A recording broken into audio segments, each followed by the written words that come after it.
Hi, my name is Amanda Panacea, and you're listening to the Healer Revolution podcast. This is a community for self-healers, biohackers, practitioners, and any other helping professionals. You're in the right place if you're seeking conversations about how pain becomes passion, the connection between physical, energetic, mental, and our spiritual self, finding your body's ancient wisdom, the latest biohacking technologies, clinical research, and if you just want to nerd out about complex biochemistry and quantum physics. But this is also for entrepreneurs who seek infinite abundance and a supportive community. So pour a cup of King coffee or Sisters tea and let's join the revolution. Hi, everyone. Welcome back to the Healer Revolution podcast. I am thrilled to be joined by a new friend, Alexandra Bucko. She's a nutritional therapy practitioner and mineral balancing practitioner. However, on top of that, she's also pursuing her medical doctorate and master's of science in human nutrition. And she's set to complete in about 2028 and 2027. I wanted to have her on because she primarily works with complex and chronic cases, and she specializes in hypermobility and hypermobility-related disorders like EDS. She also specializes in Mast Cell Activation Syndrome, POTS, extreme hypersensitivities, and the spectrum of autonomic dysfunction, which you guys know that I also love and work with these complex cases as well. So you can see how there's a lot of overlap and we have a really good conversation. She doesn't just understand these conditions academically, but she also has personally navigated these conditions herself. And I really respect how that deeply informs the way that you approach healing and running a busy practice with these similar types of clients and people that are struggling with things that the medical community just kind of brushes off. So I know you guys are really going to like this conversation as much as I did. Thanks. Hello, everyone. Welcome back to the Healer Revolution podcast. I am your host, Amanda Panacea.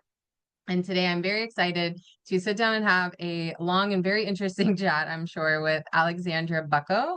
She is a nutritional therapy practitioner. She is also a med student. So that I'm really excited to get into like what we're actually learning in school and what we're not learning in school, as you had mentioned, and also a mineral balancing practitioner. So she can really relate a lot of things together and put lots of puzzle pieces together, which is going to be a great conversation. So thank you, Alexandra, for joining me today.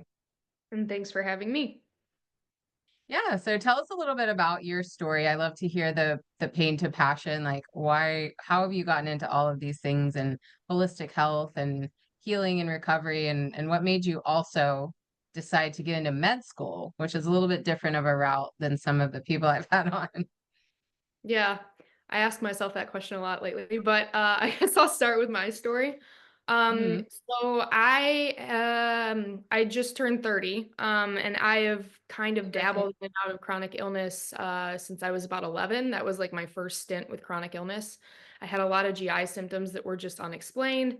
Western medicine really couldn't give me any information on what it was other than something that was psychosomatic. So I did muscle relaxers, I did antidepressants. This is all at 11.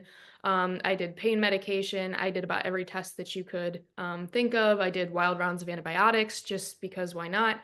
And it really didn't get me anywhere. So I actually saw a psychiatrist and an internal medicinist out of Chicago, and she was more holistically versed. She recommended that we go to Chinatown. So I actually started seeing a traditional Chinese medicine practitioner, but like OG Chinese medicine, like traditional. And that's what got me better. So that was like 2007. I found out I had some food sensitivities, actually a lot of them. I couldn't really do gluten at the time. That was when gluten-free foods were awful, but did it anyway.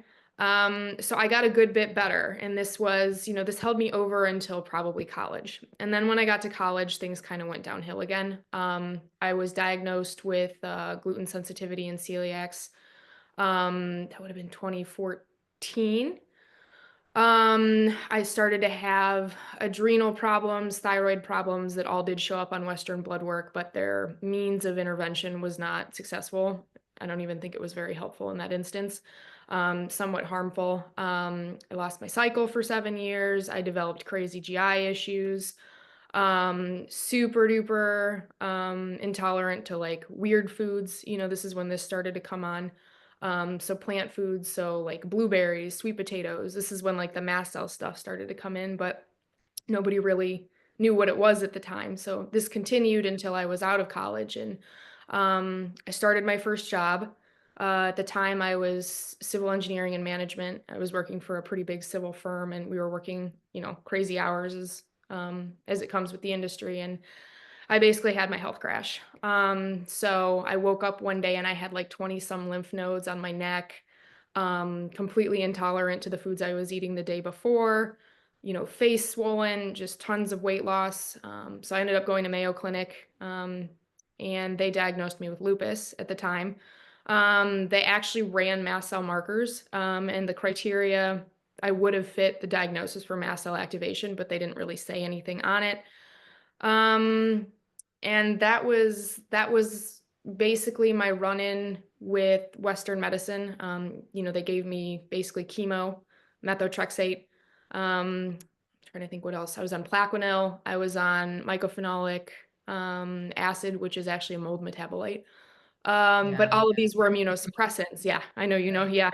What was I going to say? All of these were immunosuppressants, and I did not tolerate any of them. So I actually had a pretty bad like psych reaction to Plaquenil, where I just was like, I'd never felt that way. And I just called my mom, and I remember saying like, that's it, I'm done. I can't do this. Like, I would much rather just die and feel within my body than ever take that stuff again. So a good girlfriend of mine who I had worked with actually recommended a Rob Wolf podcast with like, I forget who was on it.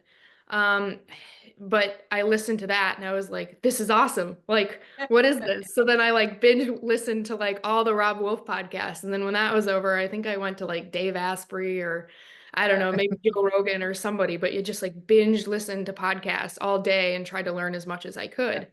That's what I did in that same time period too. Yeah, yeah, and you're just like, this is amazing. And then it's like, what do I do with all of this information? I don't know.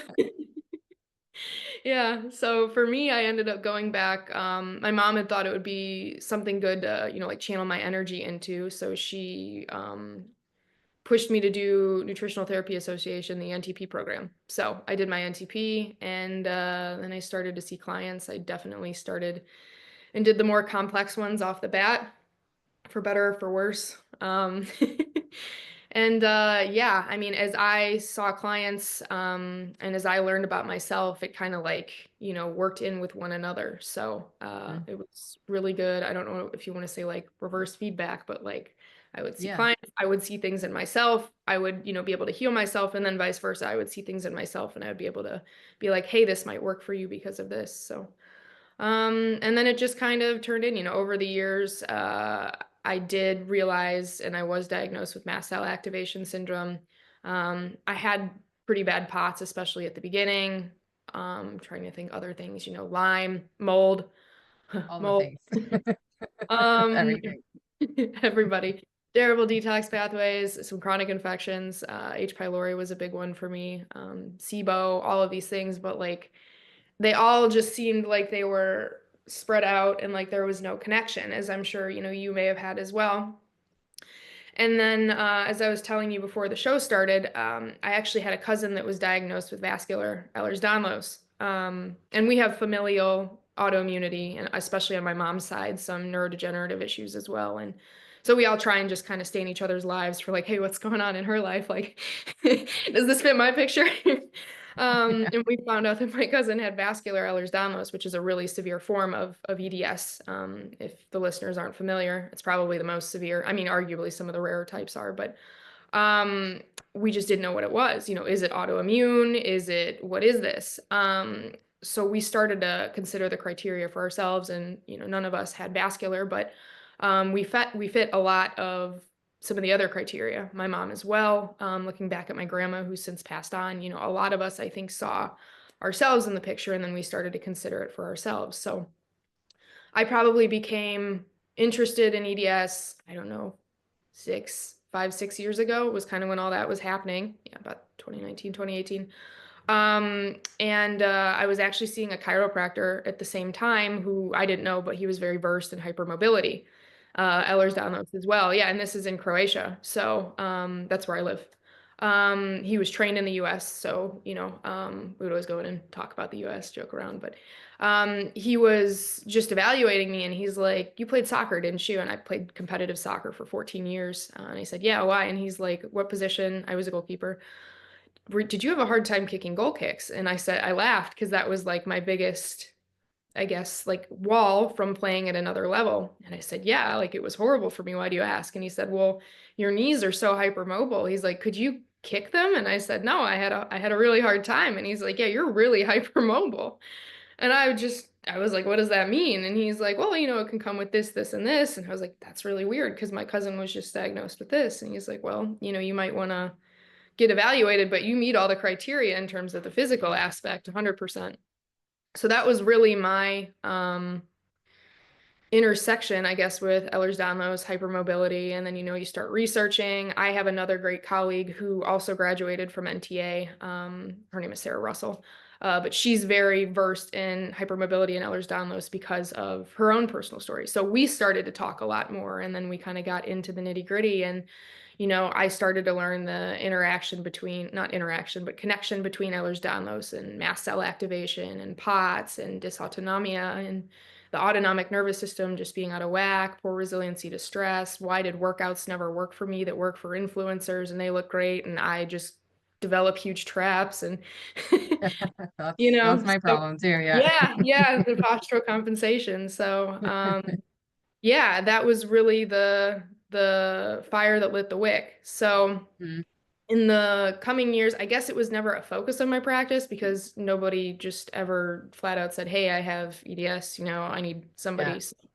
I mean, I had always kind of tried to inform people or talk to them if they had it because I understood, but it was never like "Hey, you need to be aware of this." And I think I've kind of taken a different approach to how I practice. I just try and probe and see if it is something underlying for people because so many people don't realize that they have it. And if they could realize that this may be a piece in their puzzle, nobody wants to acquire more conditions. I understand that. I didn't want to either. At some point, it's helpful. And then at some point, you're just like, please stop. I don't want to list. But if you know you have this, it really opens the door for how you can support your body so much better, in my opinion, because there is the Mhm. physical aspect.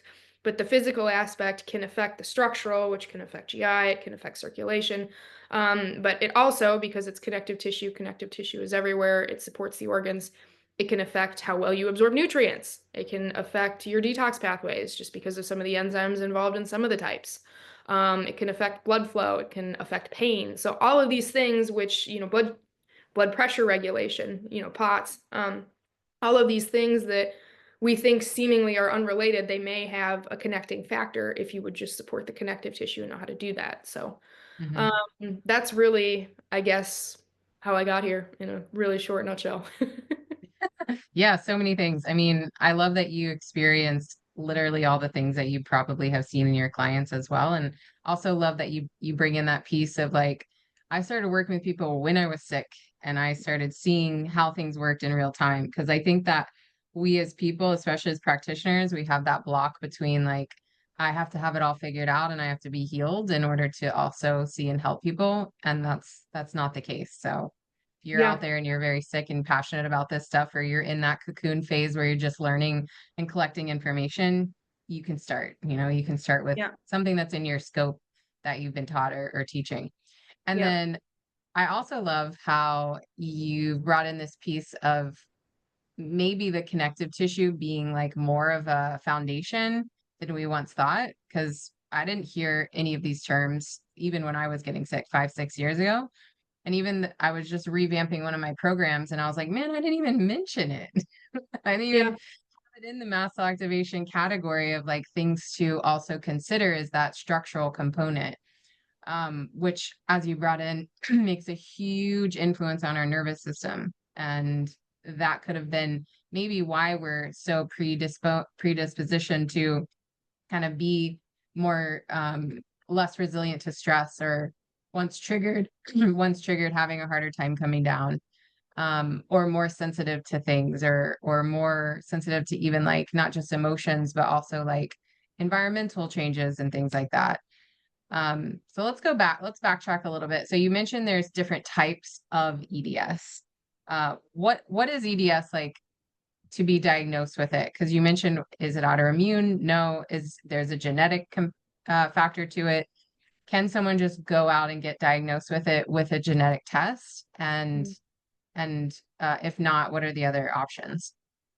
Yeah, so it's as you know, it's a confusing criteria cascade. So you have Yeah. Ehlers-Danlos, which is an umbrella word for it was 13 conditions, but now it's 14. They discovered a new one, and I want to say Mm, 2024, but they haven't named it yet. Um, so that's Ehlers-Danlos. Then there's hypermobility spectrum disorder. And then there's asymptomatic joint hypermobility. So I'll kind of like touch on them all and to try and give like a brief overview. But Ehlers-Danlos syndrome, 13 of the now 14 types are genetic. So you will be able to go to a geneticist and they will say you have a mutation at call 5A1, 5A2, whatever it is, and they'll be able to type you. So this is where vascular Ehlers-Danlos comes in. This is where classical Ehlers-Danlos, which is the one that everyone associates. You know, you have the hypermobile skin, the super bendy people. This is what they think contortionists are. That's also a misnomer. mhm. But this is Okay. what this is what genetic Ehlers-Danlos looks like. Then you get into the rarer types as well, like hyposcoliotic, which appear in such a small, minute fraction of the population. But these usually affect collagen. There are other proteins involved as well, but these are structural proteins in the extracellular matrix that basically reinforce the integrity of the body. So they support everything. There are other proteins as well, but that's predominantly, it's predominantly collagen. So then the 14th type is hypermobile Ehlers-Danlos syndrome. So this is the only one that does not have a genetic root. They don't necessarily know what causes it. They think it's polygenetic. So multiple genes involved, not monogene. So not monogenetic, where there's one gene that you can identify. So this is HEDS. This one is diagnosed on criteria. Now, then you get into hypermobile spectrum disorder, which is kind of like, okay, you're hypermobile, you have some of the criteria of HEDS, but you don't have them all. This is like the fallout condition kind of, or like spillover, but you can have HSD and be just as severe as HEDS. So it's like, this is where the spectrum condition comes on when you're trying to diagnose someone that doesn't have the gene. It's like kind of iffy. And it also depends on the day that you go in, how you present, who evaluates you, if they know what they're doing. So it's tough. And this is also why it flies under the radar, is because you have people that are like, you don't have the Beighton score, you're not a perfect 9 or whatever, like you don't have it. But Beighton score is one of the main evaluation tools. This is where people, they bend their fingers backwards, you Mhm. see how far you can extend, you can touch your toes, you can do all these things. So that's a Beighton score.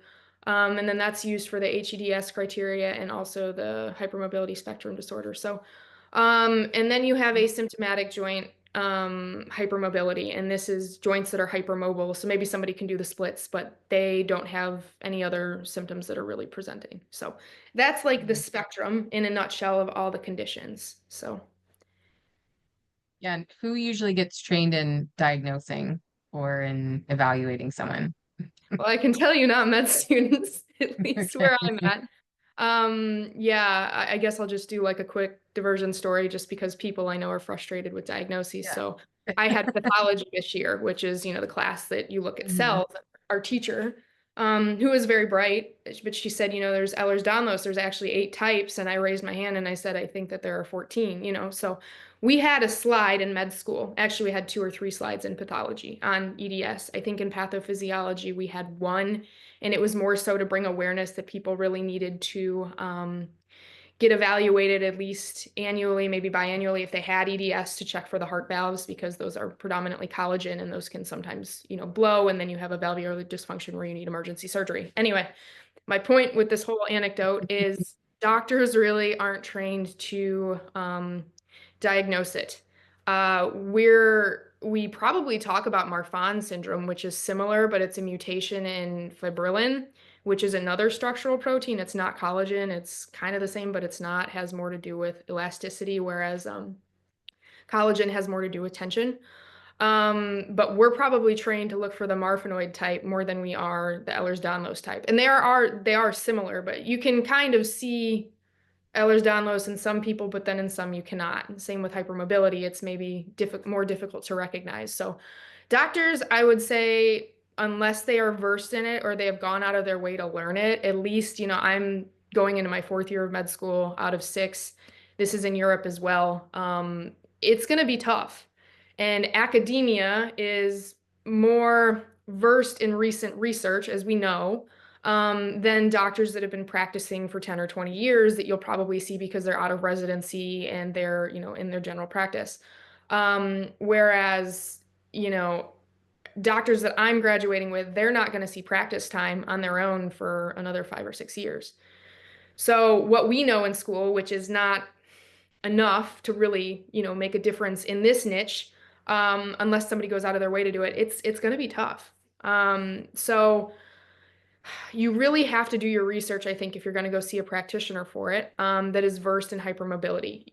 It's not just doctors. I wouldn't rely so heavily on doctors just because, they're going to look at you and they're going to say, I don't see it because you don't have the thin velvety skin or something like this, unless Yeah. it's a doctor that's specifically trained in hypermobile conditions. There are also physical therapists, and a good one can spot you very easily. And chiropractors are great at, they'll feel your hips, they'll see if your legs turn out, they'll feel it in your spine, they can feel it in your other joints. Yeah, you're hypermobile, or no, you're not, but it's very difficult to find somebody that's versed. Personal trainers as well, some can tell, but Yeah.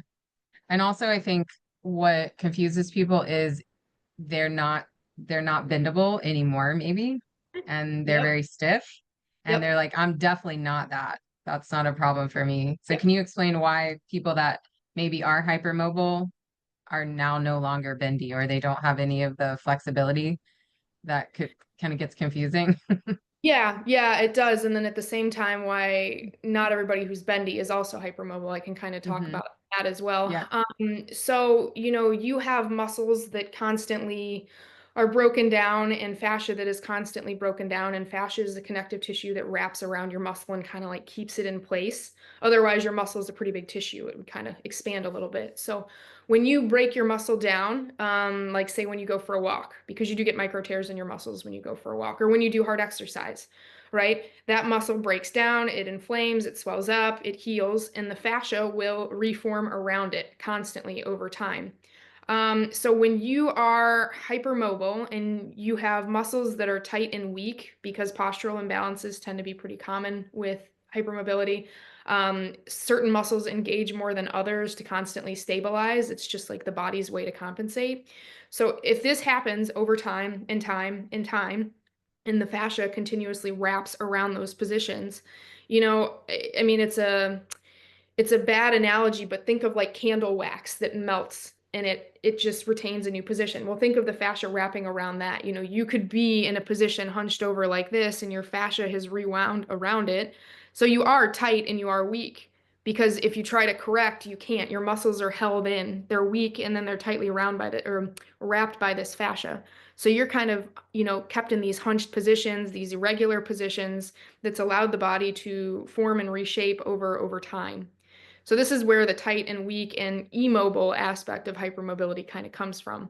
Um, and then you get the other spectrum of people that I'll just share this because just because you can do the splits doesn't necessarily mean you're hypermobile. I've trained contortion now for going on 2 years. I am not a contortionist, but I've trained it because Interesting. what most people don't realize is contortion is it's strength in variable planes. Do you know what I mean? So I actually think it's really good for hypermobiles because you start to regain strength in different planes. You're not just here and here at your 90s, you have strength all around. So it's kind of a little inlet story, but a pretty um, two trainers that I've worked with. One is she's pretty skilled. She's pretty well known as well, but we've had this conversation because she has Ehlers-Danlos. So I've said, like how many people that you've trained are actually hypermobile? And it's not that many. A lot are not. But it's this misnomer that just because you're flexible means that you have some crazy hypermobile condition. It's not. Some people can just be more flexible. So That was kind of a workaround story, but just to hit over the head, Yeah. the two polars. So It's very confusing yeah, for people to even to understand like what's going on with themselves. yeah, Um, yeah, and I mentioned on my stories recently that I paused doing yoga this year to yeah, really start to work on like um my what's the word, proprioception of like yeah, understanding, because I was just after I had never had the issues with being hypermobile or even like gave it two thoughts until after I was sick, and then I got chronic pain and chronic stiffness, and my traps just kept getting bigger and they never released, and my muscles were just tense 24/7. And at first I was like, oh, this is from the steroid withdrawal, and then I started realizing, oh, maybe it's not, maybe it's that connection with the fascia, the connective tissue. yeah. And so can you explain why, okay, yes, maybe contortion is going to be supportive, but maybe not right away. Kind of like how No, no. yoga can make it worse. Yeah, yeah, yeah, yeah, Like a yeah. Yoga. Well, first and I bet line of, the in the yeah. concurrent steroid withdrawal, I mean, when you take steroids for long periods of time, cortisol is a super catabolic hormone. So I bet that just really Mm, cascaded it for you. I mean, you just yeah. broke down your tissue for a while. But I mean, in terms of yoga, you can stretch and stretch and stretch, and that's great. But if those muscles are not strong, you're just going to end up in more pain. I also did yoga. I was a yoga instructor. I have my, what is it, YTT, I think. Hmm. I will not do yoga anymore because I truly think it made it worse for so long because instead of, Yeah. um, so you have the fascia that wraps around the muscle, right? And the muscle is what is tight and weak. So if you're not regaining strength in the muscle, you're not really reforming the fascia at all, and you're also not giving your body like the strength it needs to stay in alignment. You're just kind of stretching the fascia for the day, and you're just kind of stretching the muscle out more, which gives you a leaner, more linear, tighter muscle without any strength that the fascia continues to wrap around and reinforce. So you're not really doing anything for the postural integrity of the body. You're just kind of like relieving it in the minute by stretching a bit. Yeah. And I think also, well, but I'll have you answer this. Is the contortionism, is that very different than yoga? Like it's not stretching at all? I mean, there is a stretching component. So, Yeah. I didn't mean for the conversation to go down this route, but Okay, I'm very um, interested. but a lot of it, it's engaging muscles that you don't know exist because you have to Uh-huh. get into planes, that are different. So for me, I have no use of my serratus or my lats. They just don't work well. But you are Hmm. required to do it and to get into certain positions, you have to. And it's one of those things that's like, all right, step 1, 2, 3, 4. I have to wrap my arms down. I have to pull my chest forward. I have to engage my serratus and my lats. And if I don't do that, I can't extend my neck how I need to. So it's a checklist, but if you don't do these things, you won't be able to do the move. And as a hypermobile, you can usually like compensate a bit at the beginning, but then like you usually have to like go back and learn how to do it the right way to either not Mm, be in pain or to do it the right way. So, um, yeah. again, if anybody goes down this route, there are good trainers out there that start with beginners so that you're not doing anything crazy, of course. But I really do think it is good because it gives you proprioception, which is kind of what you're after. Yeah. You Okay. really have to know where your body is at in space and what muscles you're using. Otherwise, it doesn't work. You have to engage your pelvic Hmm. floor. You have to engage your inner leg muscles. You have to engage your lats and your mid back muscles, which most hypermobiles from the experience I've had, there's like the similar like checklist as far as like which muscle groups don't work so well. So Yeah. Yeah. yeah, And it's funny because I always thought I was getting that from yoga. yeah, Like it felt like I was actually in my body. And that's why I think I resisted stopping it for so long. I yeah, will go back to it because I do enjoy it. We'll see yeah, how I feel like about it after this break from it. yeah. But let's go into like what if you do suspect that you're hypermobile, maybe somebody did say, oh, you've got 8 out of the 9 criteria, 6 out of the 9 criteria, or something like that. And you are having the symptoms, you are having chronic pain, you do have tight traps or your pelvis or whatnot, pelvic floors. You've been told you got to see a pelvic floor therapist. What are some of the good options besides just finding somebody to work with that you can do kind of on your own? Like, do Hmm. you start with like very gentle weight training? Do you skip all that altogether? Do you do functional neurology? What are some options? So I tend to look at hypermobility. It's not just a physical problem. It's a Hmm. physical problem. It's a biochemical problem. I think that there's a biological aspect to it, and then there's a mental and emotional component, and then environmental. So I Hmm. don't think it's just simply like figuring out the way to train because of its effects on the digestive system, the nervous system, basically every system where there's an organ, it affects. So, first and foremost, I do evaluate in terms of training, I look at kind of like how that person is training, and typically high weight, low reps is not the best for these people because you're constantly like trying to stabilize. So high output training, I really don't recommend anything that engages the nervous system. So running, cycling, Tabata training, not really a fan of. The focus for hypermobility, in my opinion, and granted, I'm not a personal trainer, yoga teacher, okay, and then nutritional therapist, but in terms of training, I tend to recommend exercises worked around engagement.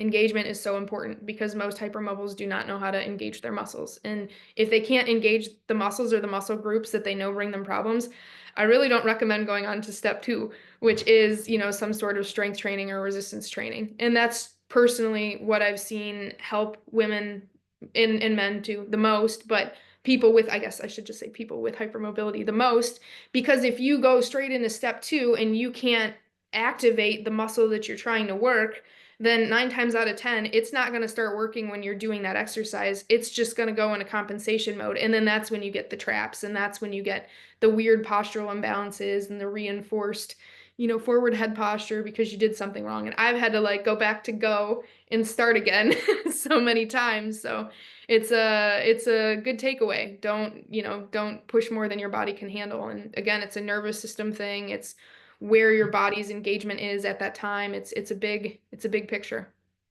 Yeah, that's very helpful because I think probably the most frustrating aspect is like you go in to do like a workout, or even Mhm. if you're like, okay, I realize this, I'm going to go in low and slow.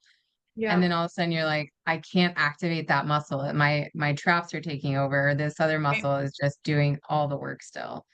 right. Um, and working with somebody, I've worked with a couple people who have given me like tips or like do this exercise. And even then it's like so challenging to get my brain to be like activate that other muscle.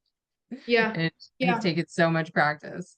yeah. I put together what was I gonna say? An engagement guide. I have it on my page Mm, if anyone's interested, but I can send it to you and you can see if it maybe helps you yeah. um kind of get through it just because it's like foundational, I think, to engage before you lift. Otherwise, just don't lift. And it's also Yeah. like breaking through because I think we both see so many people that are type A. It's like breaking past the like you have to go back and do the easy things before you can do the hard things. And if you can do the easy things, then you can do the hard things better. But if you miss that step, then you're gonna have to do the easy things at some point. So just cut your losses. Mhm. Yeah, absolutely. We can add that in the show notes for sure. I feel Yeah. like I've gotten a lot better at it, and I do actually like really focus and Yeah. activate the muscle and then do the movement first. And Yeah. I saw someone else talking about that online too that is a trainer, Yep. and I was like, "Oh, thank God. It's that's what I'm supposed to be doing." Yeah.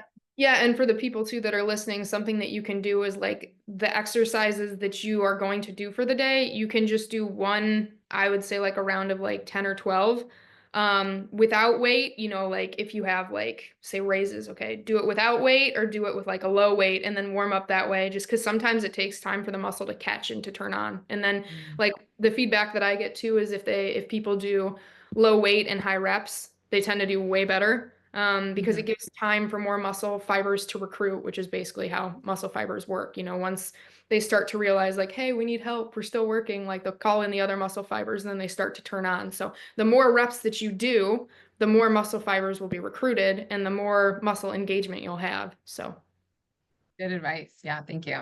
yeah. Let's get into minerals too. So, Yeah. copper is a big topic with Yeah. connective tissue. Yeah. And we've kind of used two different terms. You've said fascia, you said connective tissue. Are these the same thing or how are they different? What are their different roles or Yeah, so let's see. So there are a lot of tissues that have components of connective tissue because connective tissue is kind of like what connects the body, right? Like it's the Hmm. structure, it's what makes up the space in between the cells. So extracellular matrix may be a term that you also hear, and this is like if you guys are familiar like with construction terms, it's like the rebar that goes in between that offers reinforcement. So this is more connective tissue, it's more structure. Fascia wraps around the muscle. So it has connective tissue components, but it's its own structure, if that makes sense. Connective tissue is Hmm. spread throughout the body. So um what was I going to say? So that would be, did I miss part of your question? So connective tissue is like the umbrella term for Right. like fascia and It would fall extracellular under matrix. it would fall under connective tissue. So, Okay, got it. That yeah. makes sense. Yeah, and so let's get back to the minerals because fascia we hear is electrical. It's another nervous system. Connective tissue is made by copper. Copper is very conductive. And there's a lot of opinions on copper. There's whole camps of people that argue with each other on social media about the Yeah. topic of copper. So I'm interested to hear your opinion on how copper relates to that connective tissue and do we just throw copper at it or is it more complex than that? Hmm. And then, of course, genetically, do we have SNPs or anything that affect our copper and copper metabolism that maybe we could look at to understand our connective tissue? I know that's a lot of questions, but I'll try and encompass. Okay. So, connective tissue, I'm trying to think. So collagen is, I hmm think where we should start because yeah. collagen consists of 3 amino acids and it requires hydroxylation.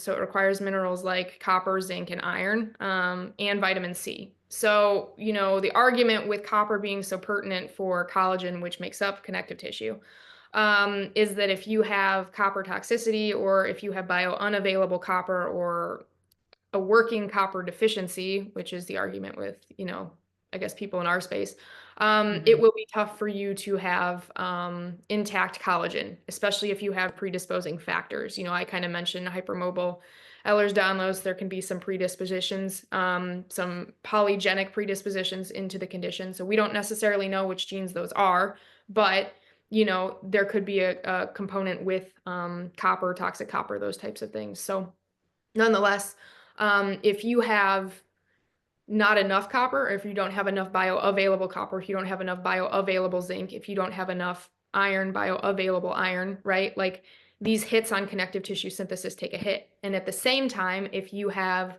we call them oxides, or if you have biounavailable forms of minerals like copper, like iron, especially, not only can those cause, well, not only do you not have the ability to make that connective tissue again, or it's impaired, but you also have oxidative damage that can damage the connective tissue further. You also use up things like vitamin C, which is required for the synthesis of collagen because it's an antioxidant. It's used to buffer these oxidative species, which come from some of these mineral oxides. So that would be my point with regard to that. Trying to think what else I want to add in. So I guess you can also get into S&Ps. Sulfation genes are super important for connective tissue. hmm So if people have bad sulfation genes, but at the same time, it goes back to the toxic component I kind of mentioned with the mineral oxides. Like if you have oxidative damage that's just constantly damaging your tissues, like you may have a predisposition for tissue breakdown, which can catalyze hypermobility. Um, so going into the sulfation genes, sulfate is essentially an antioxidant to some point. Glutathione, are endogenous antioxidant if we're not good producers of glutathione. This can occur.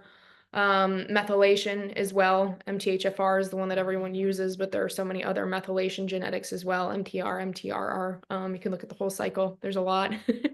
Yeah. Um, so all of these S&Ps totally, I think, can play a role. And I think, the inability to excrete toxins and then a poor ability to use nutrients would be where I would look at, some other predisposing factors for Right.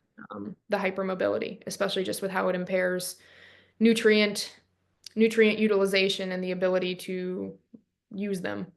hmm Yeah, and I think this is why it makes sense that like all of a sudden we're seeing people with these connective tissue Yep. symptoms and disorders also because people Yeah. are also spiking in mast cell activation and more toxic than ever.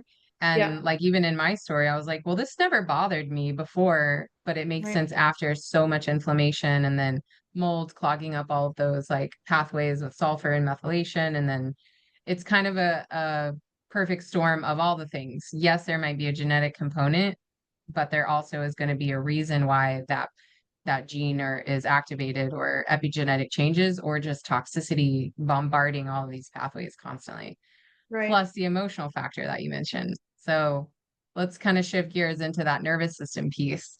Yeah. How it makes sense why maybe the posture, the tightness would also affect the nervous system, but can it go the other way around?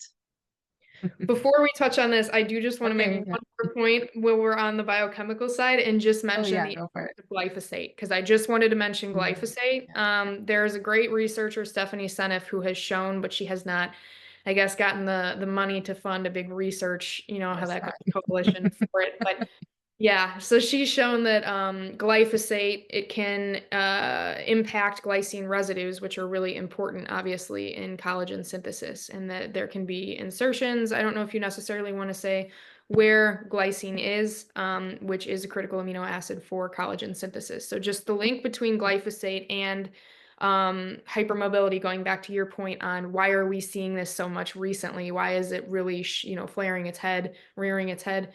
I would also bring in, the point of glyphosate. Hmm. So, Yeah, her work is amazing. yep, I totally agree. I totally forgot about that too. And it's yep, funny because I don't know if you do bioresonance yep. besides mineral balancing, but every scan, Comes pesticides and back. herbicides, not a single person does not have them just lit You up. know, it's part of why I moved to Europe. Like, I don't want to ever give people the idea that's like, you have to move to get better. But I'm just Yeah. saying, in my experience, and when I've seen people leave the States because we don't have such high use of glyphosate, Hmm.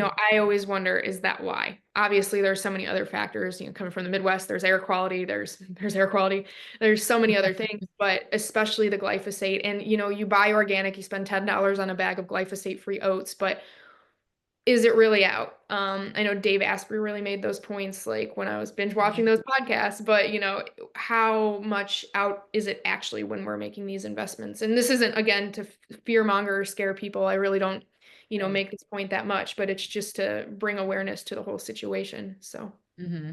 yeah. Yeah, actually, before we get into the nervous system, with supplementing glycine, does Mhm. that make an impact for hypermobile people?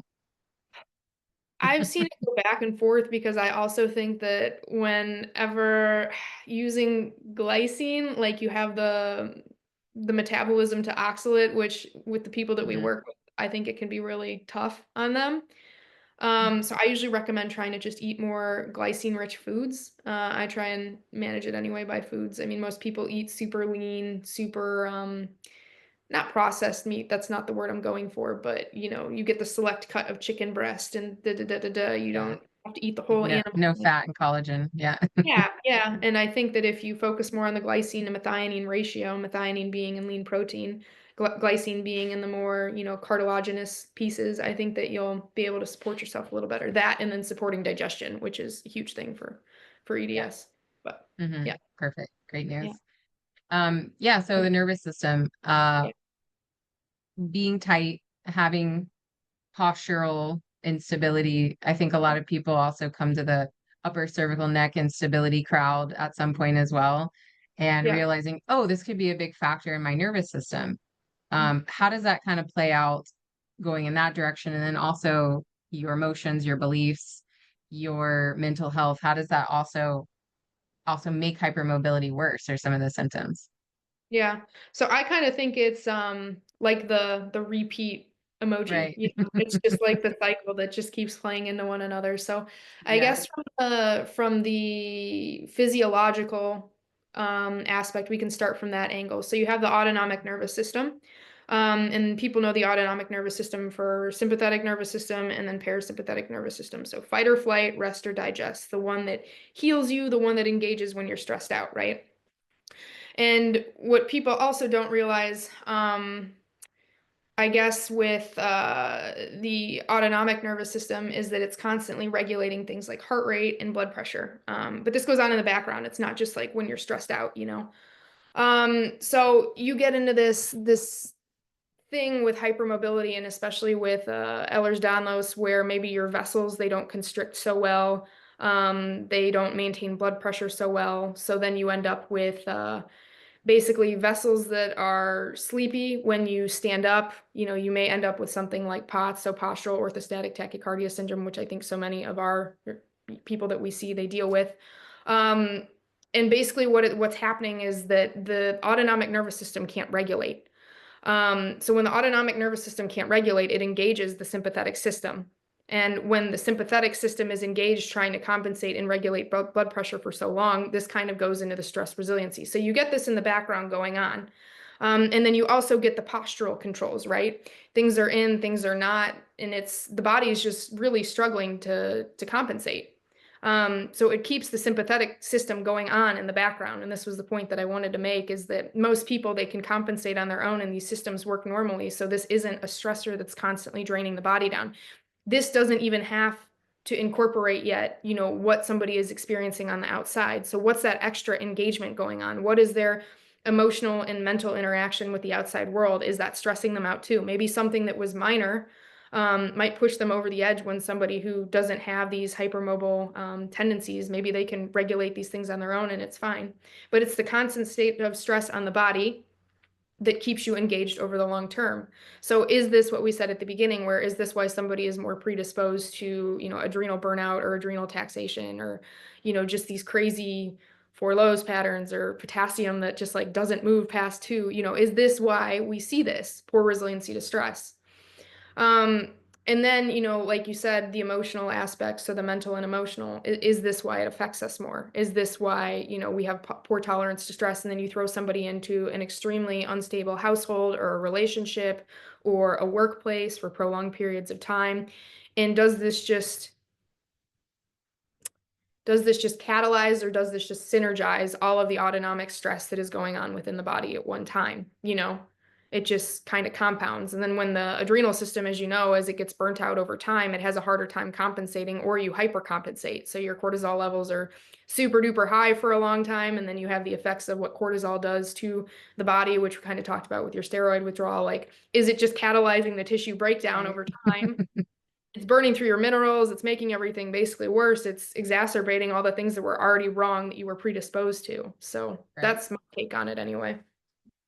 There's so many pieces to this puzzle that I think just it feels never ending and very overwhelming for a lot of people. Yeah.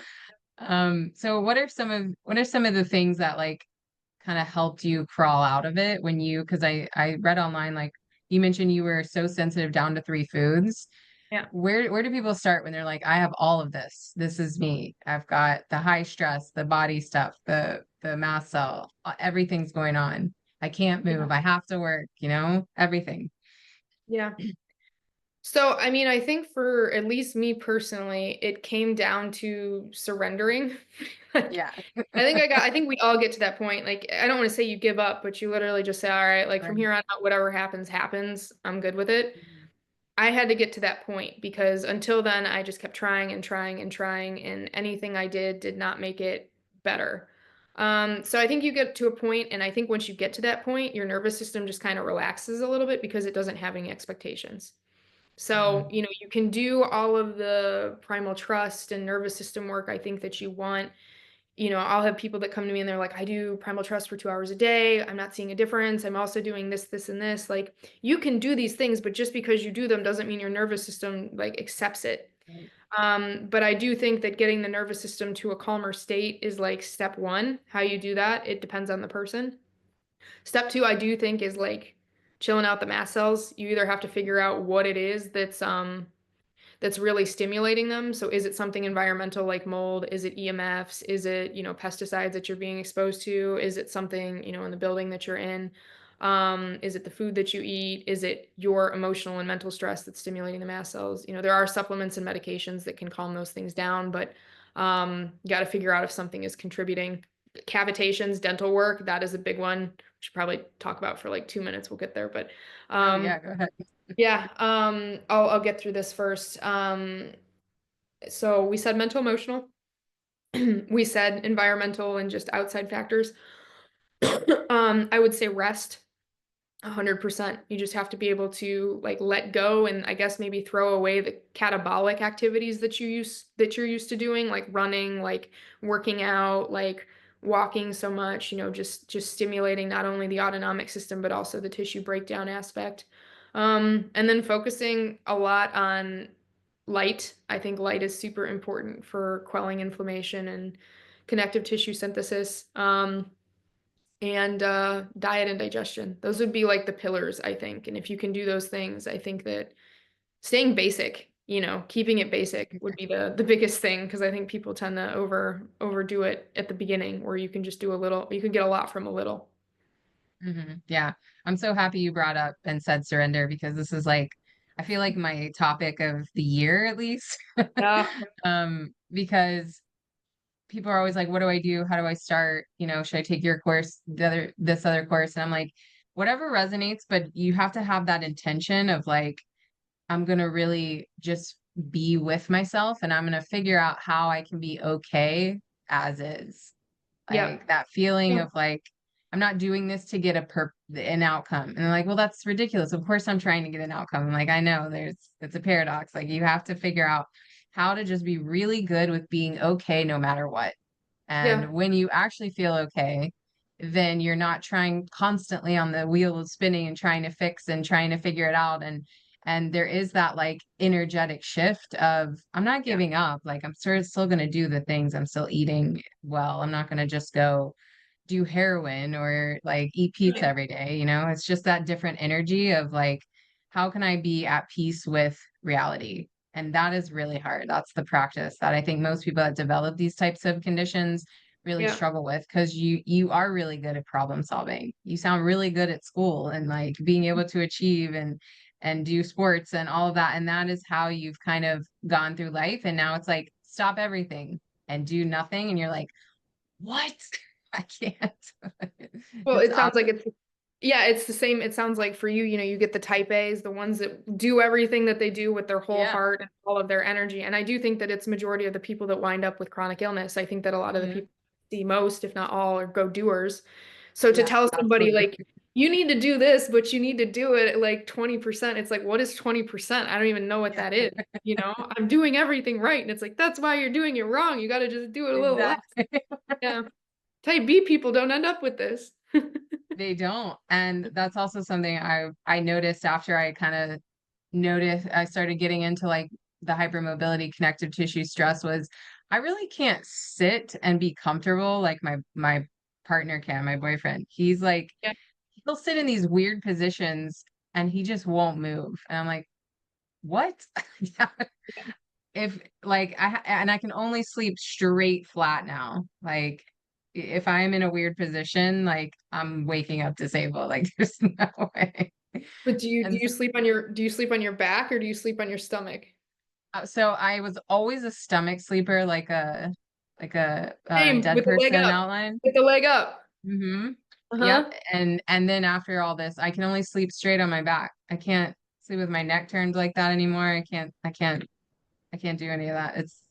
And I originally had to switch to my back because of the steroid withdrawal because it was all over my face and ears and stuff. So I got Mhm. used to it. But Yeah. then now I can't because I'll wake up like something will be really messed up. Yeah. Yeah. I aspire to make that transition one day. I can't do it. Are you on the stomach sleeper? I like bought myself a bolster and everything, like, but Uh-huh.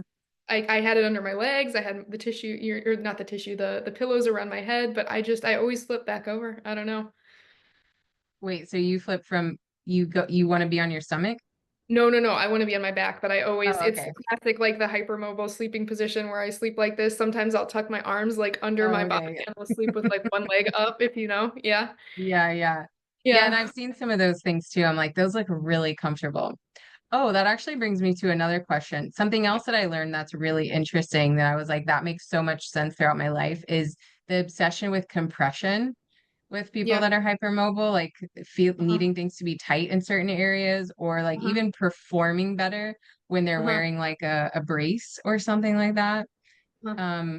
Does that have to do with the blood flow or is it just like one of the proprioception aspects to like understanding where I am in time and space. So I've actually never heard this, but it makes a Oh, lot of really? sense because I have to wear I don't like loose clothing. I guess I'm more like the athletic wear, that type. Hmm. And what was I going to say? It makes sense though, because I mean, if you think about weightlifting belts, they Yes. allow you to feel compression like on your ab wall, which gives some people either relief, which isn't always a good thing if you're hypermobile to use a weightlifting belt, but you feel the compression and it allows you to activate certain muscles. There's also Hmm. probably the circulation component, like compression socks everywhere. It just helps the Right. blood flow because vessels tend to be looser, not as taut. So Hmm. I'll have to look at that. Yeah. Yeah, I can't remember who I heard talking about that, but the other thing that I always did that I thought was just a weird thing was that I love like when my boyfriend just puts all of his weight on me and smashes me completely. And I know that this is actually like a nervous system regulation thing, and I was like, Yeah. "Oh, that's what I'm doing all this time." Yeah. And even like So, weighted blankets and stuff like that, they help with like the yeah. anxiety piece, like kind of calming things down. Yeah. So there's just some weird, quirky things that I think the hypermobile crowd is like finding out, oh, I thought these were just me being weird or like this Yeah. thing that I have with my nervous system, but my inability to sit like and do a meditation Indian style, like I could not ever fathom doing that. That's like Oh, well, it's like way way too uncomfortable. two things to that. The first is I get you with the chair. It's not abnormal just because, most of the chairs that they make today, they're like compressible. They have the weird cushion. They have like the back slanted so that you like Hmm. can't sit upright because if you don't have something to push down and like essentially activate your core, which a lot of hypermobiles are really bad at, your deep core muscles, Hmm. you just kind of fall out and then you're constantly just moving around because you can't hold that position. So I'm the same way when I have to go and sit and lecture for a while. I'll look at the room and I'm like, oh no, not those Yeah. chairs. It's like, no, why? I'll go like sit in the back on like the bench that's made from like the 1980s just because I know it'll be a solid surface. But no, that actually that there's reason behind that. And then the other thing I was going to say with the anxiety piece, you probably know, but they're starting to show a higher correlation between anxiety, between OCD, between autism spectrum disorders, between ADHD and ADD with hypermobility and hypermobile related conditions. So Hmm. the Venn diagrams out and you see where they all Yeah. overlap. And it's MCAS, it's POTS, it's some of the nervous system related. What do I want to say? Not mental health, but just, focus disorders. Yeah. Um, and then, Neurotransmitter imbalance. symptoms. Yeah. Yeah. Yeah. Yeah. So they all tend to come together. And it's also why hypermobiles, I think, sometimes tend to find each other. The neurodivergence, you just find people that are more like you. Hmm. But yeah. Yeah. One of the guests that I had on that's not out yet is talking about the RCCX theory, which is like that cluster of Hmm. conditions, Yep. like all the genes that might go hand in hand. But I looked at all those genes and I'm like, it's missing a lot. Like I think that there's probably a lot that are going to be added there. Like there's some for connective tissue, immune system, and like stress resilience. Yeah. That helped understand like how fast we break down things like neurotransmitters and hormones, but it didn't even Right. have like the histamine genes. I was like, interesting. I feel like they'll probably come out Add with that. like a more detailed understanding of this stuff soon, hopefully, to help Yeah. people get how it's all connected. Yeah. It's really, really interesting to learn. And just yeah, and just nutrient metabolism, but I guess all things Yeah, take a while to get involved, I guess, or to get seen. But yeah, for sure. yeah. So I'm still interested. Why did you end up going into the MD program instead of anything else, like No, naturopath, or is it different in Croatia? Is it less like so I the? actually I actually started my master's in nutrition. Hmm. And I'm also working on finishing that just because I got so far into it that I'm like, I'm gonna finish this at this point because food is the one thing I love. Food is the most healing. So Hmm. I should finish that in 2027. But med school, I started it thinking I would change the world. I was a little bit younger then. But then when you get in and you actually see like how stressed out you are and how much you study for things that you'll never have to know again unless you're in academia in this certain niche, all these things. Like I really wonder sometimes why I am. In it, it has given me a profound understanding of the body. Physiology, pathophysiology. I do think it has been really important to understand what I understand. It allowed me to see it through the lens of Western medicine and, continue to see it. I get into my more clinical years starting this year, so I'll see how I feel about that. But um, I think we tend to be more not holistic, definitely not holistic, but you tend to work with the body more as opposed to throwing drugs on it just because we're socialistic medicine. We don't have the money that certain systems have. So we're definitely more resourceful. I mean, if I sent you some of my I just finished pharmacology this year. If I sent you some of my lectures from pharmacology, I mean, I would send them to Lauren from Two Purple Carrots because she's, my boss and one of my really good friends. I would send them to her, and we would have 10 or 15 slides on using marshmallow, slippery elm, in terms of respiratory infections, NAC, using, for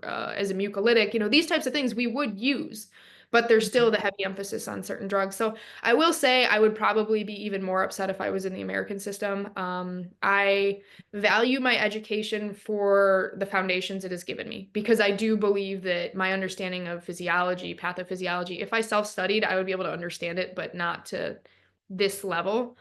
And I do hope that with the degree, again, I thought I could change lives when I was a lot younger. I don't think the system really wants change, but I just think that um, it does give me another level in terms of what I want to do if I want to do anything with it in Europe. I don't know if I will. I think I might just stay in this space, but it's credibility as well. But Right. if I had it to do over again, probably wouldn't do it. Yeah. Yeah, I understand that because to be an ND, it kind of gets rid of some of those haters. Like if you were an ND or a Cairo, Yeah. you've got the biggest, baddest degree that everyone respects, quote unquote, around the Yeah. globe. And if you have that and you're still saying this, and that, it's like, yeah, I studied your stuff. It still didn't work. You Yeah. can't come at me like I didn't try or like I didn't understand it. I was well indoctrinated into your program and it still wasn't accurate, truthful, helpful. Yeah. Obviously, the emergency medicine part, like we all agree, 100%. that is the most important aspect of it. What's there? Um, but maybe in the future, you could kind of be the new wave of doctors that's like, instead of compartmentalizing everything, we have these like people that are also MDs, but also trained in the naturopathic stuff or the alternative stuff that actually works. Because I don't think there's going to be new waves of doctors that haven't been through or affected by chronic illnesses, as sick as we all are. Yeah. So something will have to change eventually. Yeah, I hope that you're right. That or just, to shift the paradigm towards food, or to just get involved in more research because that's kind of Hmm. like a segue in. But in terms of practice, yeah, I agree with you. I think that it's kind of a load of baloney these days. It's funny too because we even get our older teachers, some of the ones that are, moving towards retirement. I'll use my pharmacology professor again just because he was great. But he's borderline ready to retire, and he's just saying so much of this can be eliminated if you just change your diet. Please eat animal foods. Please do this. Don't Yeah. eat seed oils. Get sunlight. Relax. And it's like this. I would take a class on this. Why can't we just learn this? This would be awesome. Yeah. But yeah, Oh, yeah, that's a good sign. He's figured yeah. it out. Yeah, yeah, but then you see the career that most of these people go through, and maybe one sees the light at the end of the rainbow and teaches it. But Interesting. I'm even surprised, even in Croatia. Like when I think of Croatia, of course, it's like an idealized, beautiful, everyone's at the beach, everyone's in the sun, Mediterranean diet. So are you saying that living abroad is not always like that? That there are still these systems in place or is it much better? what do you mean by systems in place? Like which systems? Like with their medical system, I guess. Like it's still very similar, I guess, to the United States, or do they No. do they have different problems? Yeah, I mean, so we're set up on a socialistic system, so Mm-hmm.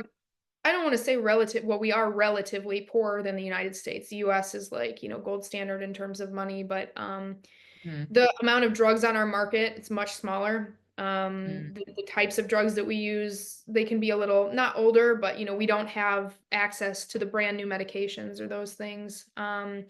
you are at the whim of the health service or the health fund. So you might wait for probably similar to Canadian care. If people listening are familiar with the Canadian system, you might wait a month or two to get into somebody. Although I've never actually really heard that happening in our system, but you can always go private.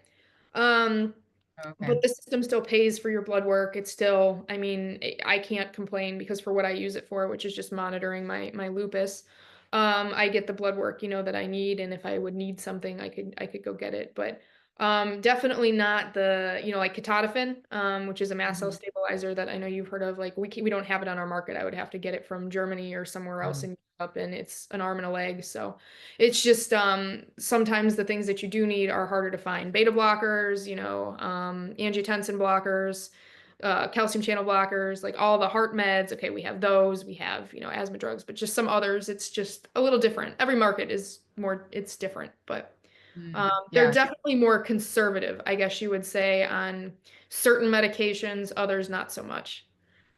Yeah. Yeah, a lot of So, benzo. okay. Yeah, so not like new biologics that cost $3,600 a month and stuff like that. Okay. No, no, no, no, no, no, no. Like if you mention those things, it's like, huh, what is that? Like they'll know about it, but it's not like, oh, yeah, we'll use this. So, Okay. Got no, it. no, no, no. Awesome.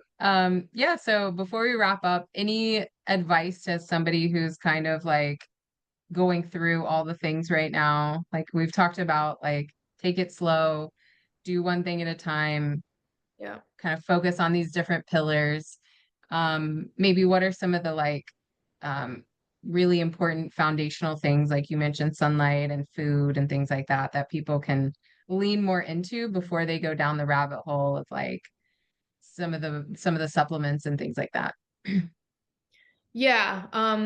I guess don't neglect the basics. I think that looking at, I guess you would call them like root causes, things that will be keeping you sick, are 100% like where I would start. So if your mental and emotional state isn't good, you got to find a way to either regulate with it or to, limit your stress. Limiting the physical exercise, focusing more on sleep and healing and anabolism as opposed to catabolism. Looking at your environment, I would say. So if you are in a moldy place, like if that's stimulating your mast cells, I guess we didn't talk about this piece, but mast cells release a ton of mediators. Some break down tissue. The immune system, if it's stimulated and inflammation is ongoing, it stimulates the breakdown of your tissues, which just catalyzes the hypermobility even further. So if you have mold going on, that's like something you just really need to know and get out of so that you can stabilize. Um, and then, do the free things, drink clean water, although that's not necessarily free, but in Norway it is. That's awesome in Scandinavia, but in most of the world it's a little bit difficult because of chlorination. But, making sure you're drinking clean water, do get sunlight in the morning, watch the sunset, get 30 to 45 minutes a day just exposed on your skin. It's wonderfully anti-inflammatory and, immune modulating. Be around people, do the basics. Like the basics do get you a big chunk of better. And in terms of nutrition, like I do think mineral balancing is like super duper important, but if you're just getting started, like make sure you're eating enough calories, enough protein, and enough carbs, because those things will keep your connective tissue in the anabolic, aspect as opposed to the breakdown. But that was Mhm. kind of a list of like what to do, but like listen to this piece again and just focus on those things for a couple months. And I do think that, people will see a big difference without even seeing a practitioner if they're really starting from zero. Yeah. I always tell people, like, what are we doing this for? What do you want your life to look like? Yeah. You want to be able to eat and enjoy your friends and your family and go outside, right? So we got to Socialize, do yeah. these things first Yeah. also. Yeah. Awesome. Well, this is a really great conversation. I've had a lot of fun. You're very knowledgeable. I appreciate everything that you've brought into the space. Tell everyone where to find you, how to work with you. Yeah, so you guys can find me on Instagram as through health and back. It sounds a lot like through hell and back, but it's health. Try to be funny, but you can find me there. I think I have all of my links for booking with me. There's also a ton of free resources through all my posts on hypermobility, on MCAS, on whatever you guys can think of, probably for chronic illness. And then you can, if you want to see me, you can do a discovery call. You can, book with me right away. That's that. And I have a website as well there. And I also see clients through Two Purple Carrots. It's Lauren Keller, if listeners are familiar, and she also is a good resources. So you can scroll through both of us. We, collaborate, and that's the clinic, like I said, that I'm in. So Mhm. Awesome. Do you have a website? I do. Okay. It is also through healthandback.com. Okay. So should All have right. thrown that. Perfect. Yeah, I Yeah, don't have the we'll keep. capacity for, go ahead. No, I was just gonna say we'll put all that in the show notes so people can find you. Okay, cool. Yeah, I don't have the mental capacity for YouTube, TikTok, Twitter, and all the other ones. So that's it. That's where I'm at. I couldn't do it. Yeah, not with a practice and med school. I can't even imagine. I did my second master's and worked and saw clients, and I was just at a computer all for 12, 13, 14 hours a day sometimes, which obviously made my posture It's worse. so much worse. So Yeah, yeah. Standing desk. And by standing desk, I mean like get a box and just put it on if you're going for budget. That's yeah. what I mean. I have So, one in storage. Obviously, I couldn't bring it with me. So yeah, right now my computer's on a tissue box so that it's a little bit higher. I do the same thing. Yeah. Except mine is like all my books. I'm like, no, I don't need a standing desk. You do this Yeah. way. So, all right. Thank you so much, Alexandra, for joining, and thank you everyone for listening. And I will catch you later. Bye, Thanks for everyone. having me. Bye, guys. Thank you, everyone. I am just so thrilled that you're listening to the Healer Revolution podcast. This has been a huge passion project for me and super therapeutic on top of that, helping me to use my voice and connect with other like-minded individuals. So if you're enjoying the podcast, please like and subscribe. Please share on social media or with your audience or friends or loved ones. I truly appreciate it. It does take a lot of time and financial costs to run the podcast, and it is not a moneymaker, let me tell you. So if you are enjoying this, I would truly appreciate your support just by sending me a post, a like, and a subscribe. Thank you so much.